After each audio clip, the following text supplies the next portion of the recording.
waxaa saaka soo caga dhigatay garoonka caalamiga ee Heathrow International Airport diyaaradii sideejilayaasha caanka ee u dhashay Somaliland Sooraan iyo Jawaan oo si diiran ay ugu soo dhaweeyeen riboodka safiirka Somaliland u fadhiya wadankan Ingiriiska agaasimaha TV-ga qaranka ee qaaradda Yurub iyo qaar ka mid ah shaqaalaha telefishinka qaranka iyo waliba dadweyne kale oo tiro badan waxaanay qayb ka yihiin wafti ballaaran oo ka soo kicitintay wadankiisa ay uga qayb qaataan shacabka Somaliland ee wadanka Ingiriiska xuska maalinta qarannimada 18 May iyadoo ay hore u soo gaareen dalka Ingiriiska wasiirka arrimaha dibadda Maxamed Biixi Yoonis wasiirka warfaafinta Cabdilaahi Maxamed Daahir Cukuse maayirka Ceerigaab iyo waliba mas'uuliyiin kale oo dhamaantood maalinta barita ee xadda kula ciidi doona shacabka Somaliland xuska ballaaran ee ka qabsoomaya bariga magaalada London agaasimaha telefishinka qaranka ayaan ku bilaabaynaa inuu kelmadaha soo dhaweynta ay noo yiraahdo bismillaah basharaad maasan tahay dabcan maanta waa maalin taariikhi ah waxaa inala jooga labadii abwaan majaajilayste Sooraan iyo Jawaan oo ma sha Allah nabad qabin ugu yimi safiirkii baa inala jooga shacbiga fara badan oo reer Somaliland oo soo dhaweynaya inala jooga halatay 18 May doorkan ay noqon doonto mid la isku arko aan loo kala harin labada abwaan aad baan u soo dhaweynaya Ingiriiska ugu soo dhaweynaya waa markii ugu horeysay safiirkuna wuu iga dambeynaya marka waa mahadsan alxamdulillah aad bad mahadsan tahay baladaba dareenkooda ayaan rabnaa inaan wax ka ogaano labada abwaan kadibna safiirka ayaan u gudbi doonaa Jawaan soo dhawow baan ku leeyahay dareenkaagu sidoo yahay intii aad soo socotay maxaad la kulantay horta dareenkaygu waa iska wanaagsan bal ninkan ay iga weynooyin badan diyaarada raacay ku lakitay 47 qaxootiga qaaday bal horta isaga ku horeysa anigu aan dambeeye marka dambe dareenkayga sheegi doonaa waagii hadaba Sooraan baan ku horeynaa Sooraan sidee dareemaysaa maanta London baatimo markii kuugu horeysay safar dheer bad soo gashay maxaad la kulantay waxaan dareemeynaa farxad baan dareemeynaa oo inkan Ingiriisiga yaqiin baa iga baxay oo anigu Carabiga yaqiin ku aadi jiray laakiin aad iyo aad farxad aad iyo aad baan dareemeynaa waan fiicanahay nabad qab baan ku nimi waxaanu ka qayb qaadanaynaa dabaaldega xuska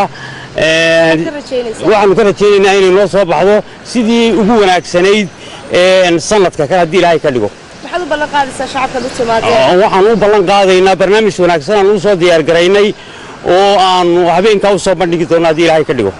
Jawaan waan kugu soo noqday maxaad noo sheegaysaa waxa sheegay ninkan horta bambiga yara sheegay wuxuu yiri Ingiriisiga yaqaano kaga baxay anigu inantii cadeed waxaan ku iri weer outdoor door out weer markaas ay ku tiri halka ka soo halka ka laabo markaas aan ku iri okay inta bambiga yara sheegay isaga salfakeer baa la madaxweynaha Suudaan markaas ay yiri ariyo salfakeer markaas uu no wala la sii deyn lahay intaas waa iska kaftan waxaan dareemeynaa farxad yar maanta maalintii noogu horeysay fi taariikh abad aanu nibin caasimada wadanka Britaniya gaar ahaan magaalada London garoonkii aanu iminka garoonka magacii Heathrow Airport magaalada dhexdiisa aanu ku jirro aad iyo aad baanu u faraxsanahay dadweynaha reer Somaliland dhamaantood halka joogta waxaan 18 May ka qayb qaadan doonaa si farxad ku dheehan tahay si wanaag ku dheehan yahay si sharaf ku dheehan yahay si dhaqsaan waanu kan baagi doonaa insha Allah bismillaahi kariim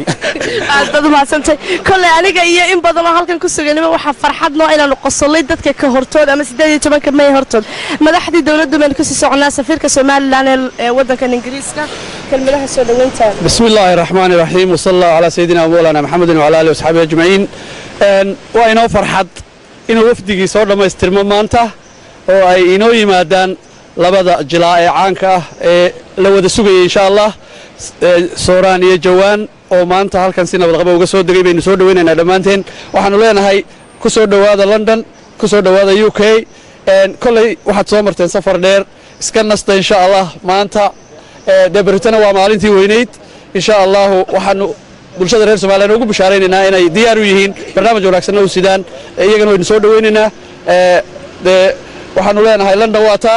waan idinku soo dhaweynaynaa majaajilaystayaasha caanka ah ee ka soo jeeda reer Somaliland ayaa maanta si weyn loogu soo dhaweeyay garoonka caalamiga ee Heathrow International Airport ee magaalada London waxaana la filayaa maalinta berrito inay shacabka reer Somaliland kula dabaaldegi doonaan xafladda weyn ee 18 May oo ka dhici doonta bariga magaalada London waa Cusmaan Maxamuud Jaamac iyo Bishaaro Banda TV-ga qaranka magaalada